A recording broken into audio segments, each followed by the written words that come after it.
Tonight on Inventing the Future, we're taking a close look at the collision between open society and surveillance. With guests Bruce Schneier and Julian Sanchez, stay tuned for what's next after What's Next. 100,000 BC, stone tools. 4,000 BC, the wheel. 9th century AD, gunpowder. 19th century, Eureka, the light bulb. 20th century, the automobile, television, nuclear weapons. We choose to go to the moon in this decade and do the other thing. Not because they are easy, but because they are hard. The future doesn't belong to the faint-hearted. It belongs to the brave. Everything around you that you call life was made up by people that were no smarter than you. And you can change it. You can influence it. You can build your own things that other people can use. People want their technology to have a sense of humanity. They want it to understand me, you specifically. We have 3 billion new minds coming online to work with us to solve the grand challenges. The rate at which the technology is getting faster is itself getting faster, to a point that we have the potential to create a world of abundance.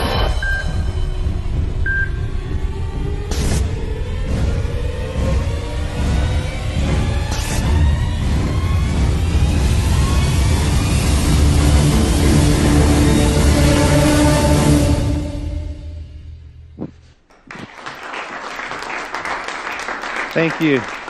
Thank you. Well, I'm happy to be back here tonight with Inventing the Future.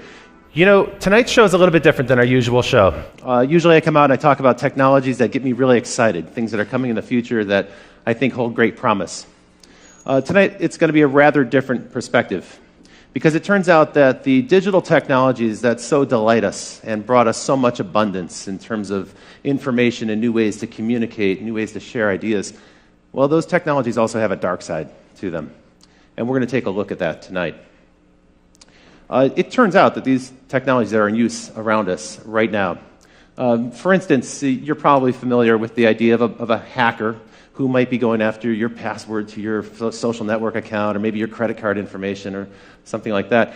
But it turns out that they have a convention in Las Vegas, yes, just like any organization, the Black Hat Conference. And in 2011, just a couple years ago, one of these hackers presented a paper where he proved that he can actually wirelessly hack into an insulin pump or a heart meter and actually hack it from a distance. In a way, he could send a jolt to that person and commit the perfect crime by killing him in a way that would be totally undetectable. That's a scary thought, and some of the manufacturers are already working on cloaking technologies to prevent that from happening. Just last week, the National Intelligence Estimate was published, and this is a document that details how China has a massive sustained campaign underway right now to hack into multinational corporations.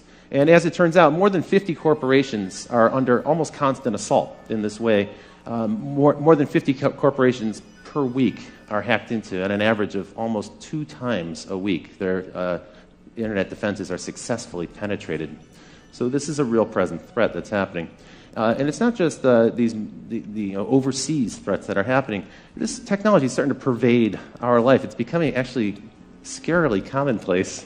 There are already companies, retailers, that are experimenting with cameras that'll track you as you walk into the store, and they'll compare your face to face images that have been tagged on Facebook, this facial recognition technology that's so prevalent, not just on Facebook, but also Apple and Google and other companies have promoted.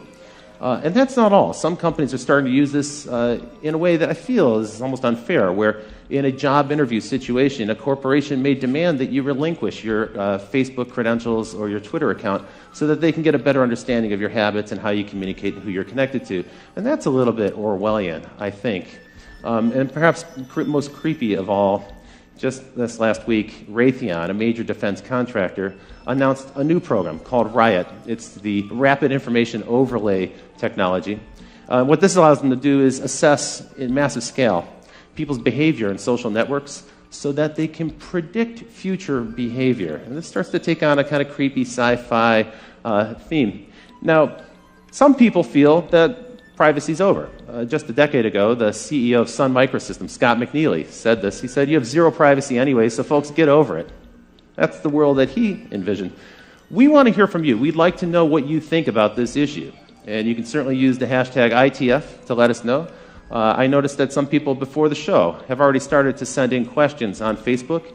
And on live stream, you can chat in and offer your questions and comments as well. After tonight's show, we're going to stick around a little while for some live Q&A with the audience about this. But first, what I want to do is introduce our experts. We have two fantastic guests for you tonight.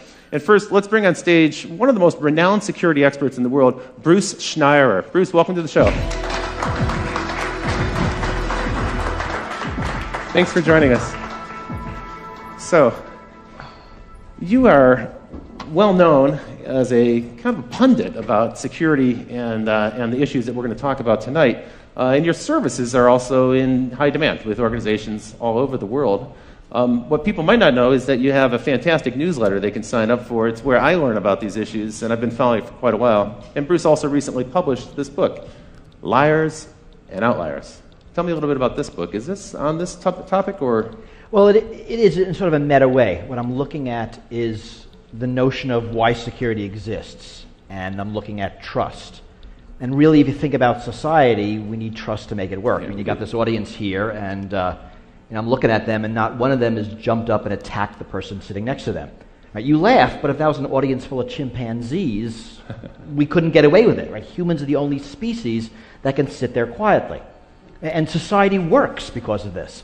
And there's a whole bunch of reasons, right? One of them might want to mug the other person or, steal my iPad back in the dressing room. But they don't for a whole bunch of reasons. Right? There's a lot of security there. And we have sort of a social construct that keeps us all looking out for each other. It's social, legal. There's a lot of things going on there. So the nature of society requires some measure of trust to function. But in some respect, this might be getting undermined. For instance, this topic of hackers. It keeps coming up. People are very familiar with it. But from what I've read, you think it's kind of an overblown idea. Sometimes it's overhyped. Well, we do tend to overhype the criminal threats. And, it's really what makes headlines, what sells newspapers. We like to hype the attacks from China, cyber terrorism, cyber war. Basic cyber crime, stealing money, I think, is underreported. Okay, a lot more happens. Some people said make the news. That accounts for almost 2/3 of all crime is now internet crime. I don't know if that number is accurate, but I've heard that. Yeah, it's really hard to count. It's hard to measure. That's right. There's certainly a lot of it. So we can't dismiss it. It's a real thing. But tonight we're going to cover a number of threats. I thought we'd start though with a funny idea here. So a hacker in Montana hacked into a local TV station, and he got into the emergency alert system there. And he sent out the message that the zombies are attacking right now. So sometimes it's malicious hacking, sometimes it's just for fun. It's like a prank, and we've seen many examples of that. One thing you might not know is the prevalence of this, how often this is happening. So for the audience, you might wonder what these four things have in question here in the picture on the screen. The New York Times, Twitter, the Bush family, and the U.S. Federal Reserve. Well, the answer is that last week, these guys were all subject to massive hacking intrusions. And so it's a wide range of targets. And this is going on so frequently. We hear about it so frequently, we kind of get numb to it. And it's interesting. It's a different people in each case. We believe New York Times was Chinese. The Bush family was, I think, politically motivated. Federal Reserve was the anonymous group, so was some kind of political statement. Twitter, I don't know. Let's pretend it was a criminal. Right? You've got an array of different threats here. So the paranoia is justified a little bit when we hear about the hackers, but let's turn to another subject, which is these Chinese intrusions, because we heard so much, coming out of Davos, we heard so many companies grumble, complain, and in some ways they were a little bit ashamed to admit that they have this problem, kind of a growing problem, that they're being hacked constantly. And it seems to be true. I mean, everyone's pretty much hacked constantly all the time. There's a lot of hacking coming out of China, largely politically motivated. The attack against the New York Times, the attackers were looking for names of informants, right? A very political thing, presumably for government reprisal. We don't know if the attacks were done by the government, they were done by independent people working within China with nationalistic So we use ideals. the word China. We don't know. It sounds like it's the government. There's no way to prove that allegation. It actually is no way to prove it's China. One of the problems we have is you don't know where attacks are coming from. You can't trace an attack backwards. Often when we know from other channels. One of the things that's most chilling about that New York Times hack is that more than 50 computers were actually penetrated, and they stole all the passwords, which means that it's probably likely that some of those computers have a Trojan horse in them somewhere, or a back door that's been opened up where they can come back in any time. It's hard to tell. If you read the reports, and it turns out everyone gets hacked, but if you hack the New York Times, you end up with a 2,400-word newspaper article about it. So we know a lot about this. Okay. They say they caught it early. They let it go on for a couple of months to track exactly what was happening. They knew where all the back doors were, and they closed them. Were they perfect? We have no idea. They think they were, and they look like they did a good job. We don't know, but that certainly is a problem. The Wall Street Journal admitted they were hacked as well. And if the New York Times and Wall Street Journal, you know there are going to be others. Yeah, that's true. Some that might not have even realized it. And some companies couldn't really reveal that information. A newspaper can because that's news for them. Well, but it's also embarrassing. In a lot of cases, if you're a bank, if you're a big company, you admit this, your stock price might go down, you might lose customers. That's right. So yeah, customers worry, how safe is my data, how much can I rely on this partner? Now, some people characterize this as cyber warfare, and I've actually read where people say, we have a massive cyber war that's underway right now, and it's the US versus China, but other countries are involved as well. Iran, sometimes they mention Israel or France. How serious do you think this cyber war concept is? I think a cyber war is largely rhetoric. I mean, it's not war. We know what war looks like. Right. I mean, this is espionage. Yeah. It's not a military action that involves guns and bombs and people dying.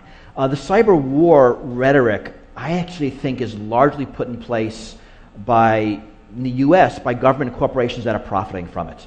Right? The U.S. Cyber Command announced last month that they're expanding from 900 people to about 5,000 people. Oh, so if we bang the drum of war, we can kind of stir up people and get support for a massive expansion. Because you think about it, we're really weird with war. We love to use the word war, and there's no war. War on terror, war on crime, war on drugs. We love rhetorical wars. We hate using the word war when there's an actual war.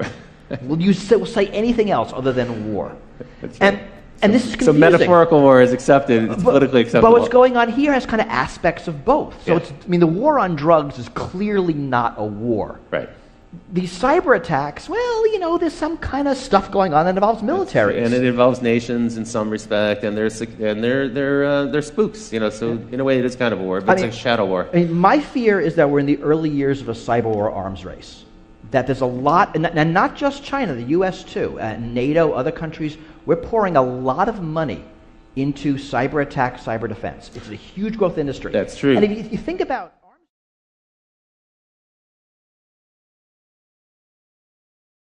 and the drumbeat gets louder every single day. You coined the term wholesale surveillance to describe the way governments are kind of hoovering up data, and in the U.S.'s case, it's frankly because of the massive expansion of Homeland Security after 9/11. Let's take a look at wholesale surveillance by the numbers. So the first number I'm going to show you is 300. This is the number of times a citizen of the United Kingdom is videotaped on average every single day as they pass through the UK. There are about 5 million CCTV cameras in the UK. It's the most heavily surveyed country in the world. 1/3. This number represents the percentage of U.S. Air Force craft that are autonomous drones. Most people are unaware that we have 7,500 drone aircraft in the U.S. Air Force right now, and that number is increasing rapidly. And by the way, the Air Force isn't the only government branch that has drone aircraft. We'll get into drones a bit more. But the number that struck me was 40. 40 is the number of attacks every single day by drones in Afghanistan. I was unaware of this until I started to put together the research for this show. So last year, on average, every day there were 40 drone attacks in Afghanistan. 76, this is the number of nations that are rapidly scrambling to get their own drone Air Force fleet. So soon the United States won't be the only country that has drone aircraft, and they're seeking to either develop the technology themselves or acquire it on the market. Now this big number, 878,000, that's a number of hours of audio that have been recorded in 2012 by the FBI in surveillance here in the United States. And this number is staggering 29 million electronic files that were gathered by the FBI last year in surveillance in the United States.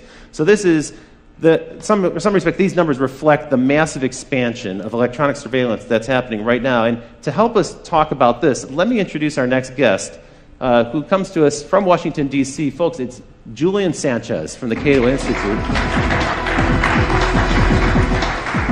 Hi, welcome to the show. Thanks for joining us. So, Julian, you actually have been covering these topics on the web as part of your responsibility at the Cato Institute, but also as a journalist for some time. You're an expert in the subject of privacy and law and this electronic surveillance. As far as anyone can be. Okay, well, that's a rapidly evolving topic. One of the things we talked about earlier today, and we're getting ready, was the expansion really began after 9/11. We had kind of a state of emergency. And my observation is it's a permanent state of emergency. It doesn't seem like there's any end in sight. Well, that's right. It's not a conventional war where you beat the enemy and then they're gone. It's a war, in a sense, on a concept terror. And as long as there are angry young men somewhere who hate the United States, there'll be a justification for that threat. That's right. As long as we keep lobbing in Predator drones with Tomahawk missiles, we'll probably create a whole new generation of terrorists who wish to... We don't seem to be running out. Yeah, that's right.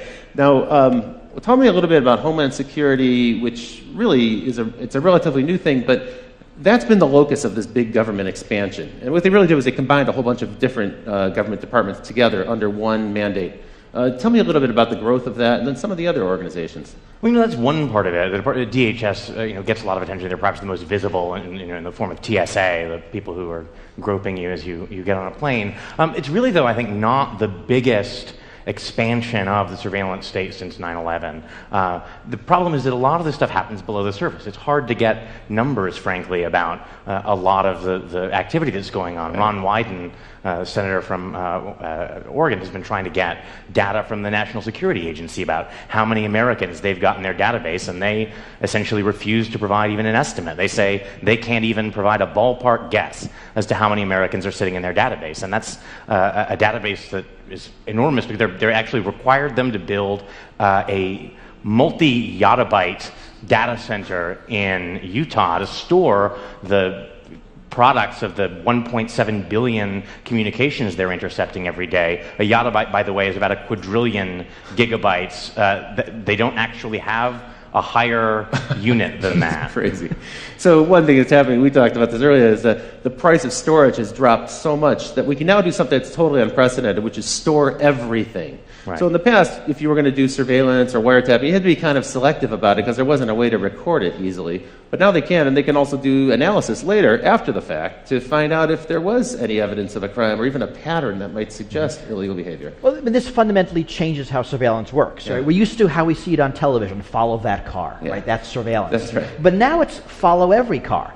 And actually, it's follow every car all the time, and we can follow that car 6 months ago because we've saved the data. Right. So surveillance changes. And it's, in a lot of ways, it's not because of malice. Computers produce data. Right. I mean, whenever you use your credit card, your cell phone, your computer, data about what you're doing and where is produced. That's right. And as data storage drops to free, as data processing drops to free, it's easy to save it. Why not save it then? And so you have companies saving it, like a Facebook, a Google, they're saving it, governments are saving it, they're trading data. Right. Google provides data to governments when asked under certain rules. Sometimes under subpoena, sometimes not. Sometimes not, and often we don't know. I mean, last month, a bunch of human rights individuals asked politely Microsoft to tell them who they're letting spy on Skype video calls. Right, so we're asking nicely. Did they get an answer? We did not yet. This is one of the concerns. There's a growing world of surveillance. We know that a lot of it's happening. We know a lot of money's being spent. We don't know where. We don't know what they're recording. And we often have no choice. I mean, I like to think, I don't like to think this, but it's sort of true that Google knows more about my interests than my wife does. Yeah. That's a little freaky. And they're able to predict better what you might do next because of the pattern. They can match your pattern against another cohort. And I've kind of never even met Google, let alone gone out of it.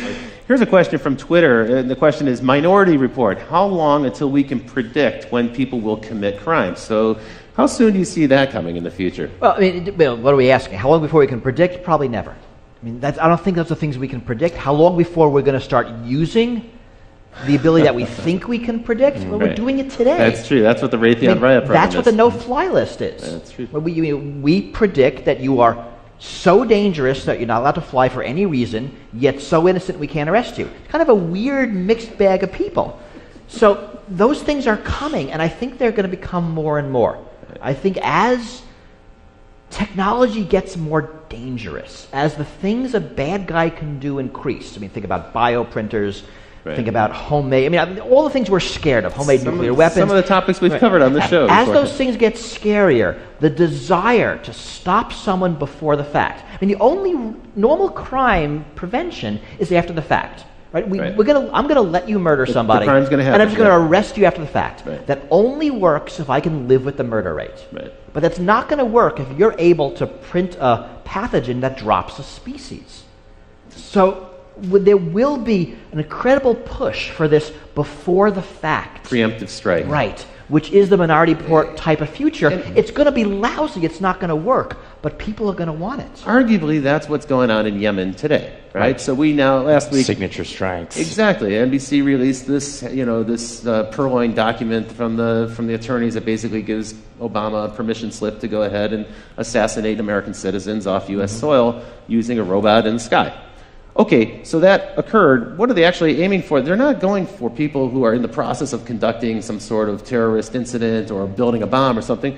They're targeting people who are at home. They're targeting people who are at a celebration, a wedding party or something. People who aren't actually doing anything necessarily criminal. It's the intent, the possibility, as you say, they're targeting them based on behavior and some measure of prediction. Well, so they're a moderately higher bar for American citizens. This is the strict standard, right? Is they have to be an imminent threat, and capture is infeasible, except imminent, it turns out, doesn't really mean imminent, because there doesn't have to be any kind of particular plot that they know is ongoing. So imminent means something other than imminent. And capture being infeasible means, I think basically it would be easier to kill them. Right, inconvenient, I think, rather than feasible. Now, if you had the bad taste to be born somewhere other than the United States, you don't even get that level of protection. Again, most of the drone strikes that are happening now are so-called signature strikes, meaning it's not there's a particular person who's targeted, but 5 20-year-old Arab males are congregated somewhere, and well, that's either a terrorist plot or a wedding, but better be safe than sorry. Take them out. Tell me a little bit about total information awareness, this program that Admiral Poindexter proposed more than a decade ago, but I thought it went away, but it seems maybe it's coming back. Right, I mean, the problem there was that they had terrible branding. They called it Total Information Awareness, which sounds creepy, and then they had a logo that was like an eye in a pyramid with beams coming down at the earth, so this sounded terrifying. Bill Sapphire wrote a column, freaking out about it. Everyone was duly alarmed. Congress nominally killed it, but it ended up getting essentially fragmented into a bunch of different programs that were farmed out to parts of DHS or DARPA. I think the NSA's Pinwheel database is in some sense an offshoot of that. Pinwheel is, again, on this model, a kind of vast database that allows kind of Googling for communications. They've shifted from that kind of targeted model, get a warrant, have an individual wiretap their conversations, much more toward a model that involves, some people have called it sitting on the wire, suck in everything, and then after the fact, figure out the search parameters you're interested, go through, pull stuff up. And that's concerning, I think, because, when J. Edgar Hoover ran the FBI and was abusing surveillance for political purposes, at least he had to target particular people. He's going to decide that Martin Luther King is going to be spied on, and then they're going to try and drive him to suicide. Now, this stuff is sitting in a database for 30 years. If they happen to sweep you up and then in 10 years you're running for Congress, someone can after the fact decide you're worth scrutinizing. It's even conceivable that behavior that's legal today could change in the future, and there'll be some record of it, and that could be embarrassing on the one hand, but it even might be that after the fact it's illegal. Or even not. I mean, we all do things that are embarrassing because we're human. Yeah. And, if everything is swept up, then the likelihood of it being uncovered by somebody, and if you can greater. Selectively edit it, we see this now in political campaigns. That's true. Now we're living in a world where pretty much every candidate is followed 24/7 by the opposing party with a camera, because they're going to say something that's embarrassing. Sooner or later, and you got 10 seconds, and it's a beautiful, embarrassing quote, and you run with it. They run like crazy. We know one of the things the intelligence agencies like to do with the fruits of surveillance information is use it to coerce people into becoming informants. The FBI now has 15,000 informants, like 10 times more than Hoover ever had at the peak of COINTELPRO, the kind of vast spying and infiltration network, looking at civil rights and anti-war groups. And one way to do that is to say, hey, we found out that you're having an affair. Why don't you spy on your mosque for us? There was a case here in Chicago, a guy named Ibrahim Mashal, I think. They said, look, we know that you had communications with a cleric in the Middle East. They were innocuous, but that's enough of a pretext to get someone put on the no-fly list. If your business requires you to travel, that's a huge obstacle. And they said, well, we can get you off the no-fly list if you're willing to cooperate, if you're willing to tell us what people are saying at your mosque. And he's actually currently now suing the Justice Department over this. So the information is gathered up in this kind of broad sweep, sometimes without a warrant. And in any case, warrants are targeted at an individual. Here we're taking information wholesale, as you put it, hoovering it up, and then it's analyzed later. And then if something embarrassing, awkward emerges, now they've got leverage on somebody. It might not even be illegal activity, as you point out, but it's leverage to coerce them into cooperating with the government and doing the government's bidding. And this is our government. Now, I'm assuming that this is happening all around the world, and probably in countries that don't have the same due process and constitutional rights and privileges that we have in this country. And I mean, it's certainly true, and we know that U.S. technology is being exported to totalitarian regimes for varied purposes. Government of Syria, government of Egypt, government of Iran. We know those technologies are being used to identify people who are blogging, who are tweeting, anti-government. That's right. After the Arab Spring, it's almost a certain bet that every authoritarian government now has a system in place to track those people who are outspoken, bloggers, tweeters, and so forth. Now, Bruce, I put this picture in for you. So why don't we go to this picture full, Ken, if we can show this to the audience.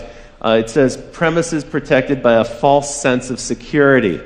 You coined the term security theater. And tell me a little bit about that, because this is how most Americans experience the federal government most frequently now. Is as we go through an airport, we get an encounter with a federal official, right? I mean, it's actually amazing that for most of us, the way we interact with national security is the TSA at airports. Yeah. So security theater is security that looks good but doesn't do anything. So a great example is, I don't know if people remember, right after 9/11, if you were flying, you saw National Guard troops at airports. They were just after security checkpoints. They were on a rubber mat. They had uniforms, carrying a big gun. They were like 20. I mean, they were kids. Those guns had no bullets. Because, I mean, right, they were kids. They wouldn't want to, this would be dangerous. That's right, security theater. It looks good. It might make you feel better, but it's not gonna do anything. Has the TSA program been effective? I mean, are there that many people trying to smuggle weapons on airplanes? Are they going to repeat the same attacks of 9/11? So it seems not. I always think of the game this way, right? It's sort of us versus the terrorists. So we screen for guns and bombs, and the terrorists use box cutters. We take away box cutters, they put a bomb in their shoes. We screen shoes, they use liquids. We limit liquids, they put a bomb in their underwear. We have full body scanners. They're going to do something else, right? This is actually a dumb game. It is a dumb game. Right? It's like shutting the gate after the horse is gone. I mean, so the smart game is you pick your attack, I pick my defense, and we see who wins.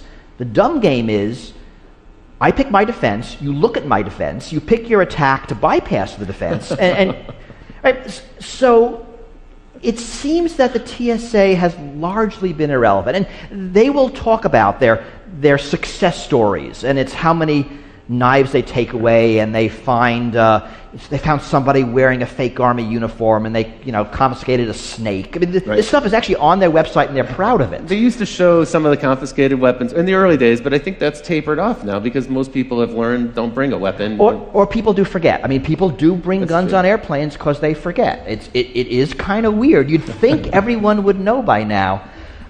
But also, people buy souvenirs, and there's like a knife in the wooden statue, and they didn't realize it. That's true. Snow globes are now legal again. I mean, you couldn't bring snow globes on airplanes. We're not actually sure why, but now they're okay. So all you snow globe collectors can. I mean, and the sort of elephant not in the room here, right, is that there's just a limited number of terrorists. This is like a line of work where if you're really competent, you blow yourself up. It's a sort of anti-Darwinian effect. So what we find is that no one wants to admit this because there's hundreds of billions of dollars in grants from Homeland Security and then contracts for intelligence contractors and defense contractors. But it increasingly looks like the FBI is being forced to manufacture terrorists so it can give us a sense of success. And I think there's been about 150 sting operations by the FBI that have resulted in convictions since in the decade after 9/11, and at least a third of those cases, and maybe more, these are cases where the weaponry, the funding, and the actual plan all were provided by the FBI informant. These are mostly, again, the world is full of young, angry people who spout off on the internet and are easily led enough or mentally disturbed enough that if you give them a plan and a bomb, they'll make the motions of following through. It's not clear that these are people who are otherwise dangerous. So in a way, we're manufacturing our own terrorists just to give ourselves the illusion that this is an effective program. That does seem to be true. I mean, where there are successes is intelligence in operations. We actually are looking at for the bad people. And when you look at something like airport security, it only makes sense to focus on the plots, right? A liquid, a shoe bomb. If plots are few and targets are few, right? If all we do by spending billions on shoe scanning is to force the terrorists to make a minor change in their tactic, right? We're wasting our money. Yeah, and we're wasting everybody's time. And that's fundamentally the problem. Right. And it's inefficient on a massive scale. Speaking of inefficiency, these scanners that we're looking at, the rapid scans, now I guess they're going to phase them out of the airports because they've been proven to be ineffective. After radiating us for a couple of years, now they're finding out that doesn't actually thwart any kind of criminal activity. And because some of these makers of these things fell through on contracts that were supposed to allow them to use a blob to show objects instead of actually showing you naked. But there's a bit of poetic justice. They're apparently being repurposed at the entrances to various federal agencies. So, right, they're actually not going away. That's important. And all the full body scanners aren't going away. There are several technologies. Yeah. And the millimeter wave is staying, so holding your hands up and being scanned is not going away. Just a particular radiation technology, because the one company wasn't able to do some of their anonymization things on the visuals, what Julian said. And there was a case in Florida where some of those images did leak out, and that also undermined the claim that somehow this information would never get out in the web. And here we have the pictures right here, so you can see them. Well, now let's take us down to the local scale. And so, as it turns out, it isn't just our federal government that's out there combating terrorists or maybe other nations, we don't really know, in some shadowy cyber war. But actually, in a weird way, I think the DHS has kind of co-opted your local police force. They've turned them into deputies of this national effort to find terrorists. Talk a little bit about the spread of Homeland Security dollars to local police forces. Well, so I think we'll maybe get to fusion centers in more detail later, but there's lots of federal money out there. If you say you want to run a counterterror program, you may not have terrorists, but that's no reason to turn down the money. Right. So we find fusion centers, for example, something like $250 billion in grants that went out, supposedly for counterterror. A 2-year Senate investigation found that they never actually produced a single shred of actionable, useful intelligence about terrorism. It did end up buying a lot of Range Rovers for local sheriff's departments, plasma TVs so that they could display the Fusion Center calendar and watch cable news in San Diego. DHS has given out, I think, $50 million in grants for local police departments to photograph license plates. To your point earlier, in a wholesale level, not going after an individual car or doing it as they drive by on patrol, but they're setting up cameras now in different locations. I know in San Diego they're doing this on a massive scale. They're just routinely photographing the license plate of every car on the freeway that goes by. There's a lot of technology. It's license plates. It's all the CCTV cameras. You produce the UK number we know better. There's cameras everywhere in the United States also. That's right. A lot of cities have them in intersections where they're automatically scooping up camera license plates. Again, that's being saved. The money's being used for other surveillance, for cell phone surveillance, for just collecting up lots of data. And we'll get into cell phones in a minute. But because it's data, it sloshes around. I mean, this is the fundamental problem. It doesn't matter who collects it. Once it's in the system, it goes into a fusion center, it goes into the NSA's computers, it goes into some marketing computer, and the data stays. And it's very hard to get rid of it. And now it's being used for all sorts of purposes. And we have no control over it, or really even any visibility into what data is collected. We don't know how it's being used or who's using it. We also don't know when it's going to come back to haunt us, because it may turn out a few years later something that you did was of interest to them, and they may have been tracking you for quite some time. You're probably taping this show. I'm sure we are. So there are billions at stake, and it's a rapidly growing business. We know now that the surveillance business itself, just that segment of it, is now something like a $5 billion business outside of government to private corporations. I thought it might be nice to take a look at the snooper market, take a look at all the devices, some of the devices that are on sale. For instance, the Watchhound, which allows police forces to listen to cell phone conversations the same way you might if you were using, say, a radio band scanner. So you can actually tune in to the cell phone conversations. You probably didn't think that people could hear you when you're talking on your cell phone. In fact, that's widely available. These are widely in use. The Stingray. Stingray, this is an interesting device. It can be mounted in a van, in a police van, and driven around a neighborhood. And if they're trying to find a particular individual, even if that individual is not using his cell phone, what it does is the Stingray pretends to be a cell phone tower, and so it'll find that phone, connect with it, and then they can drive a few more blocks and eventually triangulate the location of that particular phone. So they can find you with your phone. In a weird way, your cell phone is like a little spy that's in your pocket leaking out information about you. And then Cellbrite. This is one that troubles me the most. So for a routine traffic incident, moving vehicle violation, you can be pulled over by a policeman. And if you have your cell phone on your body, or if you're using it when they pull you over, then they have the right to take your cell phone, and they plug it into this thing, Cellbrite, and in just about 2 minutes it can download everything that's on your phone. Now think about that. That technology is actually accessing my whole life in my cell phone. You're with the Cato Institute. At this point, I need to disclose that the Cato Institute is known as a libertarian organization, a libertarian think tank. What's your take on this device, this Cellbrite? I mean, are you outraged by this? This is a little bit of an intrusion. I think it's the question, of course, is whether this is actually something that happens routinely. We don't know what a court would say about a situation like this, but certainly the setup is there. The Supreme Court has held that it's not just felonies that a police officer can arrest you for. It's any crime, including not having your seatbelt buckled or a traffic violation. It's up to their discretion whether to perform an arrest, and then once they've decided to arrest you, there's a Fourth Amendment exemption for searches incident to arrest. It's certainly not beyond the realm of possibility that they could decide that that is covered within the scope of a search incident to arrest, and effectively use a pretextual stop to gather a full record of your electronic life. I've also heard that when you enter the U.S., sometimes Customs and Border Security will do the same with laptop computers, cell phones, and so forth. And usually, you're right, it's for an individual of interest to them.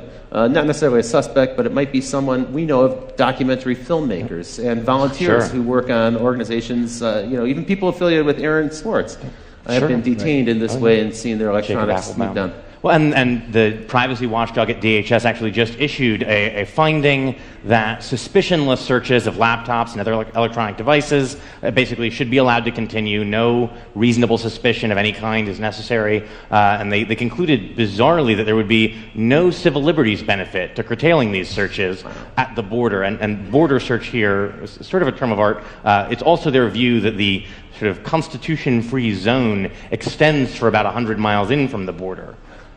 And the Constitution-free zone. Not a phrase I'd heard before. Remember, this is all temporary. I mean, so what's the outrage here? That my phone has my email, my contacts, my calendar, my life. Potentially my credit card information could be stored. But think about what's really happening.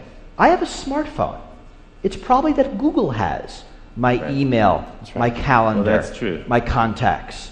Right? It's just in a convenient cell phone shaped package for me to carry around with me. You're right. If the police wanted it, they could just go get it elsewhere. That's true. I mean, so data's moving around. One of the problems with these debates is we always focus on one thing. We focus on cameras, focus on cell phones, we focus on CCTV. Whereas the problem is everything put together. Right? It's not drones, it's drones with cameras. It's not drones with cameras. It's drones with cameras and face recognition, the ability to track between different drones and day-to-day, tie that back to databases so you can see in real time from a drone everybody's name and income level as they walk around town. This is a terrifying prospect. In a way, getting your data from the phone is super inefficient because, one, the person knows that you've done it, probably. They see you plugging their phone into something, and you have to only get one person at a time's data. What a drag. Unfortunately, since a series of sort of misguided rulings from the late 70s, Fourth Amendment doctrine is that once your data is in third-party hands, once it's Google or Facebook holding on to it, in principle, that's now their business records. You've surrendered your Fourth Amendment privacy interest. And so a lot of that data that we naturally expect to be protected by the Fourth Amendment's requirement of a warrant issued by a judge isn't protected in that way and can be gained. People are totally unaware of that. That actually pertains to your Gmail account, for instance, which is stored on Google servers or any other but email. Pretty much everything these days. Cloud computing, we have our pictures somewhere, our emails somewhere. All of our data is very rarely on our devices That's now. really true. It's really Increasingly, elsewhere as we become because it mobile. makes a lot of sense. But now, as Julian said, It's a the vulnerability. rules no longer apply that protect them. In a weird way, our protections, our First Amendment, Fourth Amendment protections, haven't really caught up with the 21st century. Not even close. And the technology is evolving much faster than laws ever will. Let's bring it right back home here in Illinois. You were shooting the show here in Chicago, and you may be unaware that right here in Illinois there are 91 organizations working on counterterrorism efforts. And what's interesting about that number of 91 is that more than 3/4 of them didn't exist before 9/11. So these are brand new organizations that are involved in some way or another in surveillance. That's why we call it Illinois, the land of surveillance. Welcome to this place. What we happen to have here is 2 fusion centers. You talked a little bit about these. Here's a really ugly diagram from the government. It's non-confidential, so it's been released for us to show to you tonight. And tell me a little bit more about these fusion centers. In your view, they haven't been very effective. Right. Well, in the view of a bipartisan report that the Senate put out, despite years of being assured that these were a proven vital tool. The theory was you synthesize information from local law enforcement, lots of different agencies, bring that together with information at the federal level, information that various intelligence agencies have gathered, and this will give you a better window into incipient terrorist groups. Of course, right after 9/11, we assumed there had to be lots of other sleeper cells waiting to strike, and it seems to be that's not the case, and so you've got a lot of people looking for something that doesn't appear to be there. The sort of history of intelligence suggests that, unfortunately, the problem is if the thing that you are convinced is there isn't there, you just keep looking harder. It's true, and redouble your efforts and argue in the future. We need more resources to go after this. One of the funny ironies that I think has emerged here is a statement that actually was made by Julian Assange, and we put on this picture here. We got this picture from the web, but it's actually worth zooming into. So if we can put this on screen for the folks at home, you have Julian Assange of WikiLeaks, and he's saying, "I give private information to the public for free, and I'm a villain." Meanwhile, Mark Zuckerberg of Facebook, well, he's taking your personal information and he's providing it to private enterprise for money, and he's the man of the year. Your take on this is slightly different, I think. You're not going to go with this parody 100%. Well, it's funnier than it is true. I mean, right. Just sort of for reasons of greed, basically. Zuckerberg wants to keep your information, so the corporations have to keep coming back to him to target their ads. You give out all that information, they don't need you. But these companies, and it's not just Facebook, it's also Google, it's also Apple, they're subject to literally thousands of subpoenas and these really creepy national security letters. Yeah. Can you tell us a little bit about that? Because I think a lot of people are unaware of what an NSL actually is. So national security letters, they're a tool that existed in a much more limited form before 9/11, were in a series of stages expanded. They allow FBI agents, basically the head of any one of 52 FBI field offices, to authorize without judicial supervision or approval the seizure basically of non-content telecommunications records and financial records. And financial records now has been expanded to mean any record from anyone that uses money, essentially. And Obama, when he was campaigning, said he wanted to do away with these. He wanted to do away with national security letters being used to seize sensitive information about people who are not even suspected of a crime. They're really used in a kind of 6 degrees of separation way to say, well, we have one target, let's look at everyone they're friends with and let's look at who they're emailing and what websites they're visiting, so we can get a kind of social graph or pattern out of it. Actually, in 2010, the Obama administration broke Bush's record for the number issued. It was about 26,000, only this is a pertaining to Americans. And the number of people affected, it was more than 14,000. Again, that's only Americans, and it doesn't include national security letters for basic information, like, who is associated with a certain IP address. This is only more detailed transactional logs. So there's no warrant, there's no judge involved, there's no secret court that you have to go to. You don't have to show any evidence. In fact, you can use these to troll for evidence and then go back to the court and say, well, now we've got the evidence we were looking for thanks to the NSL, and now please give us the warrant so we can go after these people. And there's a lot of belief that's happening. And to Google's credit, they will say quarterly how much of these they're getting. I mean, they'll tell us. They don't give us details. Twitter has also pushed back, right? And even some telcos have, but not our very big ones. They seem to have kind of been co-opted by the government. A lot of companies will not tell us at all how many of them they get, whether they comply, how much they comply. It is all very secret.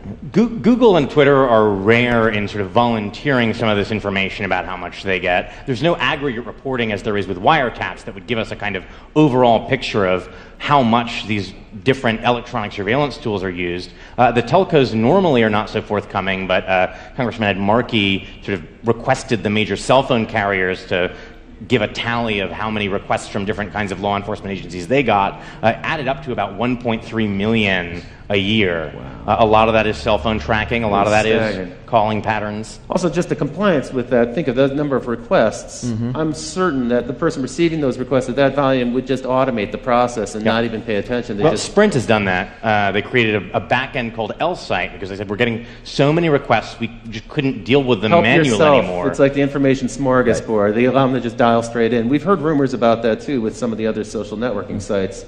Kind of a creepy thought. One question here comes in, have you developed your own ways to combat or accept this new world order of constant surveillance? So I guess the question pertains to you guys. What do you do in your own lives to keep your lives private and secret? I mean, what we do is around the edges. Right. What can you do? You can not have a credit card. You can not have a cell phone. You can not go outside. You can live in a cave. I mean, they kind of make no sense. You know, I don't have a Facebook account. That makes me kind of a freak. I keep all my email on my computer. That makes me a double freak. So I mean, I'm doing some things around the edges, but by and large, there's not a lot we can do. I mean, you have to accept it simply because you're being surveilled.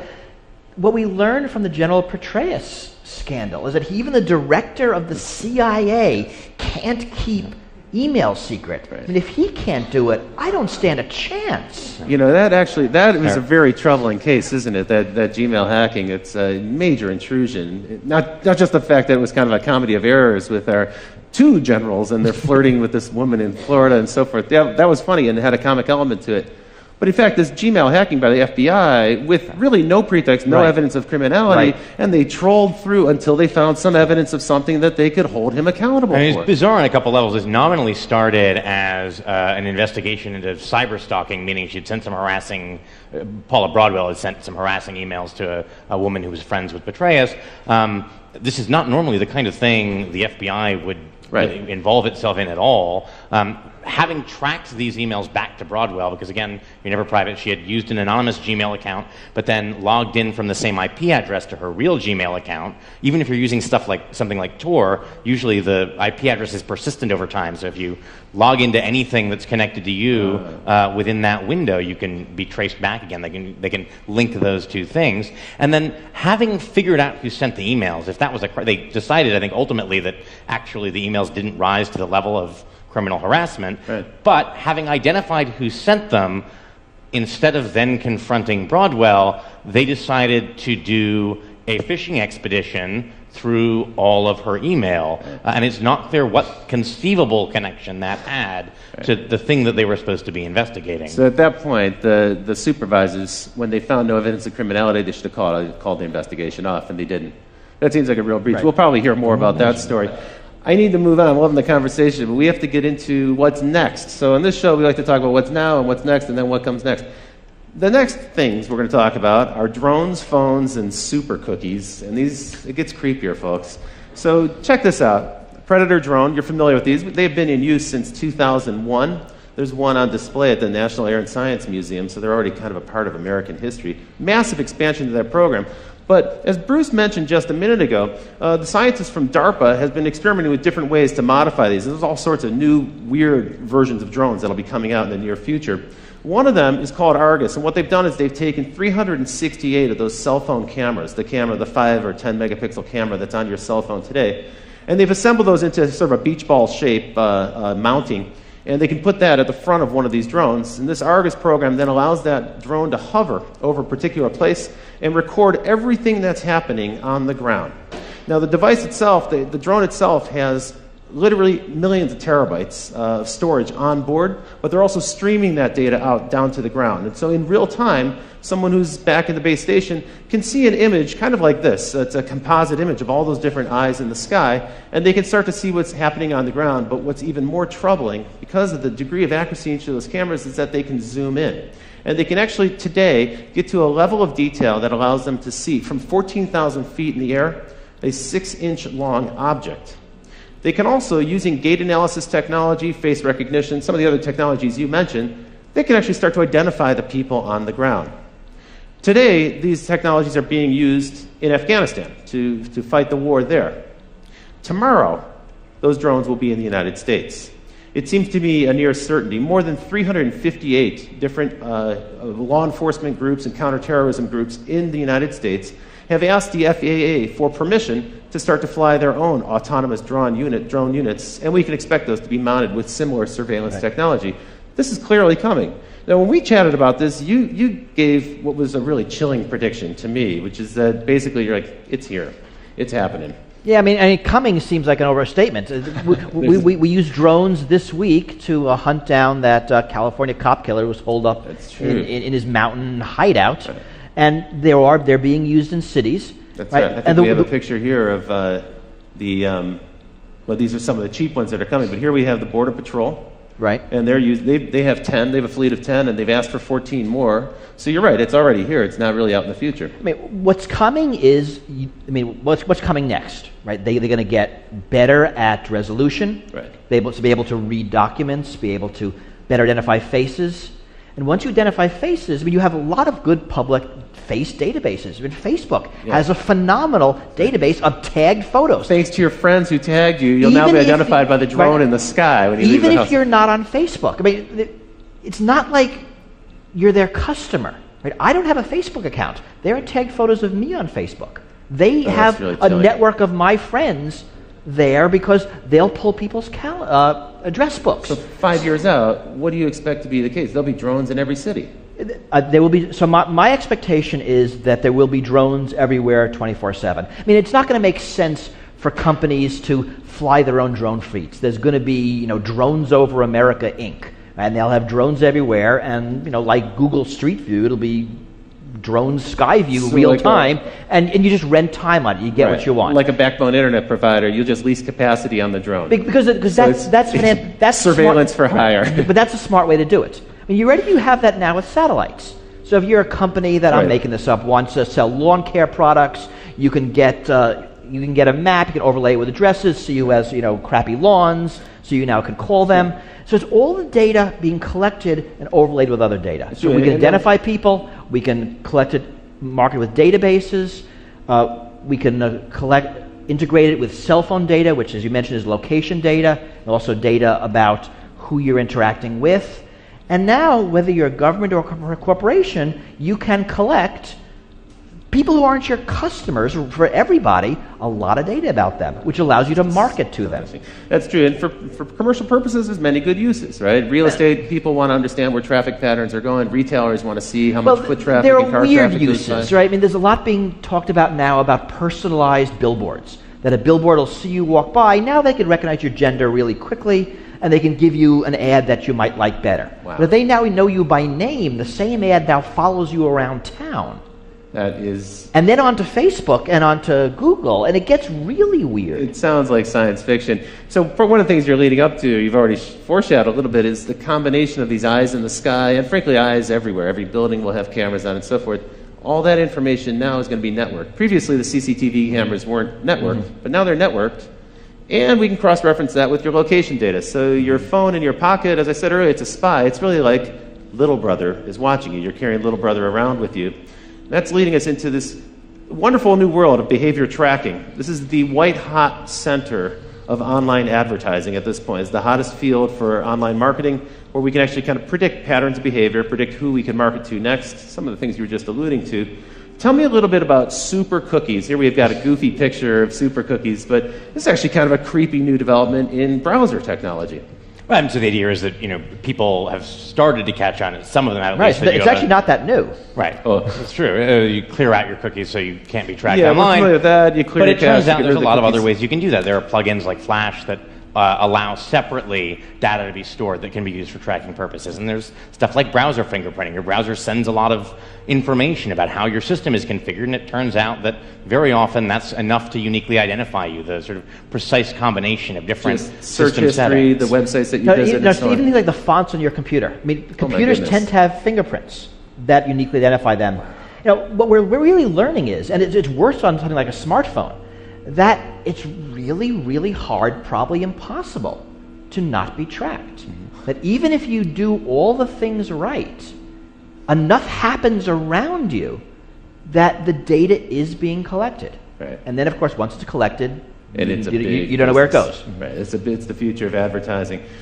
Even the Magic Kingdom is using a kind of technology. This is an example from Disneyland where your family can have a RFID bracelet, a little radio frequency tag bracelet that they can wear so your kids can run around Disneyland and you can kind of identify them. But that's not the only people who are watching. It turns out Disneyland loves this because they can now track traffic flows within the theme park, and they can see if you're spending more time in Tomorrowland than Frontierland and so forth. They also know if dad is spending time drinking a beer while his kids are on the rides.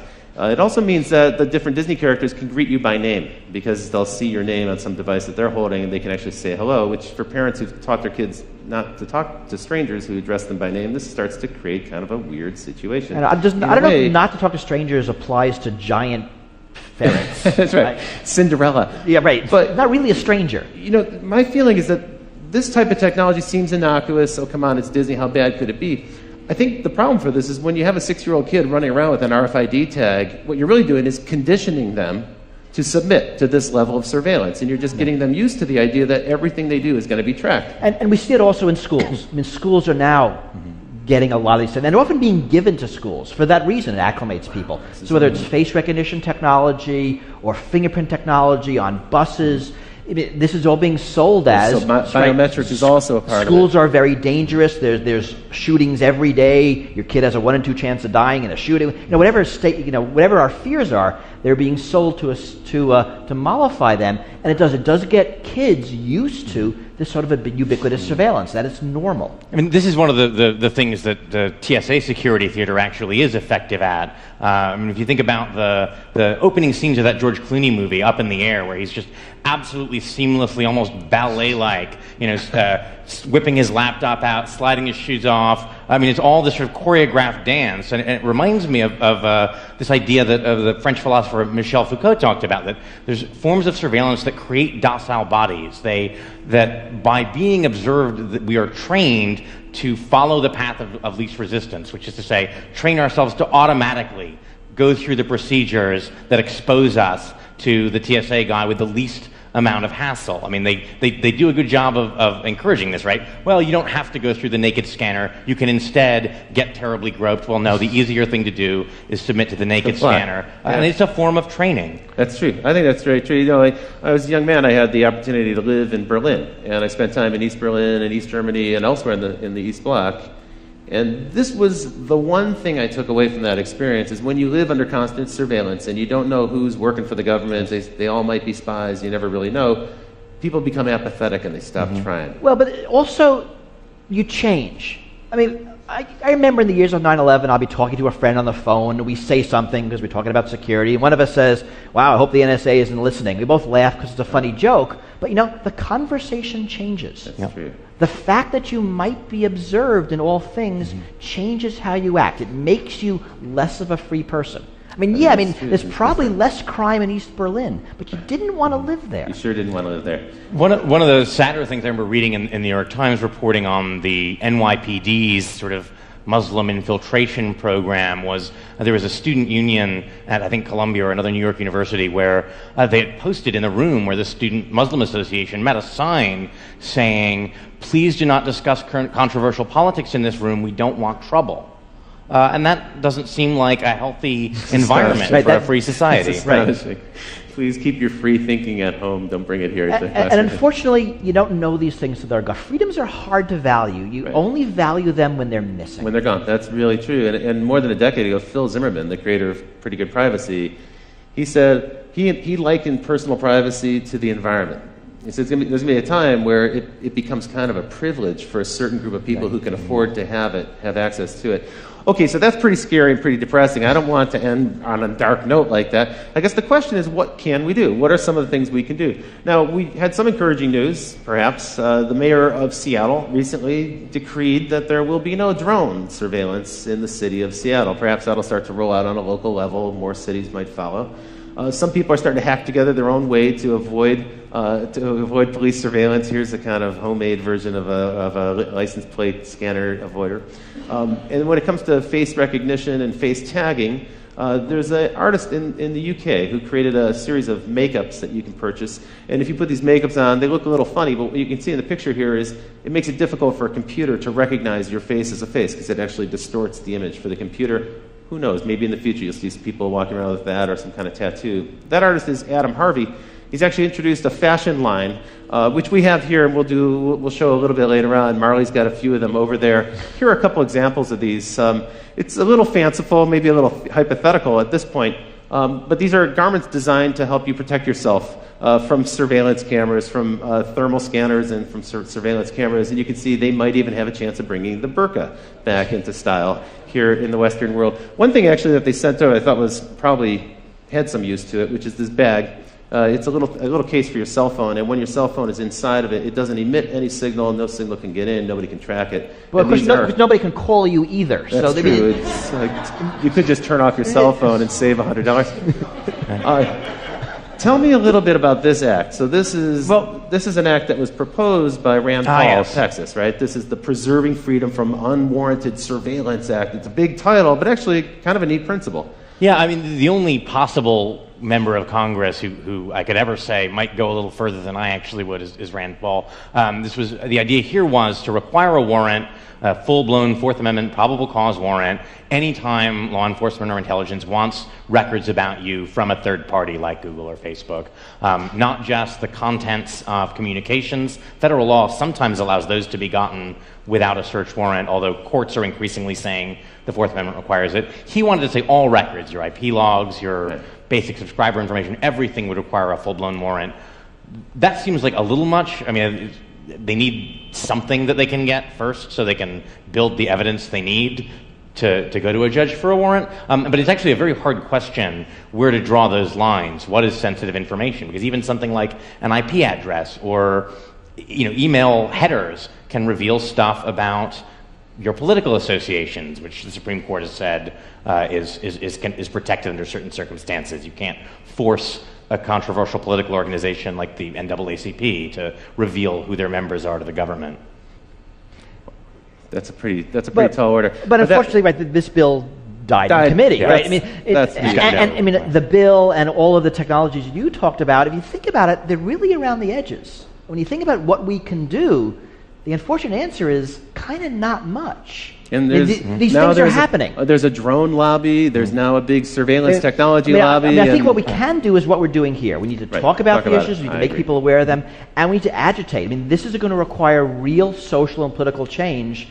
We're not up for it now. The hope is that we will be eventually. I quite agree with you. Note that the Paul bill was one of several that got shot down as the FISA Amendments Act, which empowers the NSA, was reauthorized. A lot of this stuff was a lot milder. So a proposal that the NSA has to make an estimate of how many Americans are being swept into its database, shot down. A proposal that before, if they're doing foreign collection and they sweep up Americans and they want to search for a particular American, they need a search warrant for that, shot down. It's sort of troubling how little will there is. Who's doing the shooting down? Like, who are these senators? Everybody is. Everybody. It's not anybody particular. Bipartisanism is alive in Washington. When it comes to stopping legislation. The problem is there isn't the political. I mean, if you think about who won, you're going to go against the police. You're going to go against national security. You're going to go against corporate lobby. There's not a lot of power arrayed against these things, and that's why this is hard. It's a giant issue. Well, it's time for me to start to bring the show to a wind down now. We will have an open Q&A afterwards. I hope you'll stick around for that. But now it's time for me to talk about what's next after what's next. And folks, it's simple. You face a difficult choice ahead. We have to decide what kind of society we want to live in this country. A society where we can expect a reasonable degree of privacy, or a society where transparency is forced upon us without any possibility of resisting it. That's a decision we're going to have to make. We do have the ability to hold our elected representatives accountable. We do have the ability to speak up and object when corporations impose some transparency or forced surveillance upon us that we don't wish to have. And we have the ability to speak up. So it is forums like these that give us the opportunity to have that kind of an exchange. Well, I want to thank you both. Bruce Schneier, thank you for joining me on the show tonight. Julian Sanchez of the Cato Institute, thank you. Be sure to check out Bruce's book, Liars and Outliers. I want to give a big shout out to the crew here at Live Lab. And Barry, thank you very much for making this show possible. It's been a pleasure doing the show with you. And a big shout out to our live band led by Paul Wardico. Strike it up, Paul. Let's hear it.